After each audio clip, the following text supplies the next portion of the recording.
యూపీలోని అమేథీ, రాయ్బరేలీ స్థానాలకు లోక్సభ అభ్యర్థులను ప్రకటించింది ఏఐసీసీ. రాయ్బరేలీ నుంచి కాంగ్రెస్ అగ్రనేత రాహుల్ గాంధీ పోటీ చేస్తున్నారు. అమేథీ నుంచి కిశోరి లాల్ శర్మను రంగంలోకి దించింది ఏఐసీసీ. అయితే ఈసారి కూడా లోక్సభ ఎన్నికలకు దూరంగా ఉంటున్నారు ప్రియాంక గాంధీ. రాయ్బరేలీలో రాహుల్ గాంధీ నామినేషన్ కు తెలంగాణ సీఎం రేవంత్ రెడ్డి అటెండ్ కానున్నారు.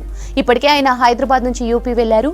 రాహుల్ నామినేషన్ కార్యక్రమానికి హాజరై మధ్యాహ్నం హైదరాబాద్ రానున్నారు. కాంగ్రెస్ అగ్రనేత రాహుల్ గాంధీ కేరళలో వైనాడ్ నుంచి కూడా ఎంపీగా పోటీ చేస్తున్నారు. ఇప్పటికే వైనాడ్లో లోక్సభ ఎన్నికల పోలింగ్ ముగిసింది. రాయ్బరేలీ సీటు కాంగ్రెస్ కంచుకోట. గత ఎన్నికల్లో ఇక్కడి నుంచి గెలిచారు ఏఐసీసీ మాజీ చీఫ్ సోనియా గాంధీ. ప్రస్తుతం ప్రత్యక్ష ఎన్నికలకు దూరంగా ఉన్న సోనియా రాజస్థాన్ నుంచి రాజ్యసభకు నామినేట్ అయ్యారు.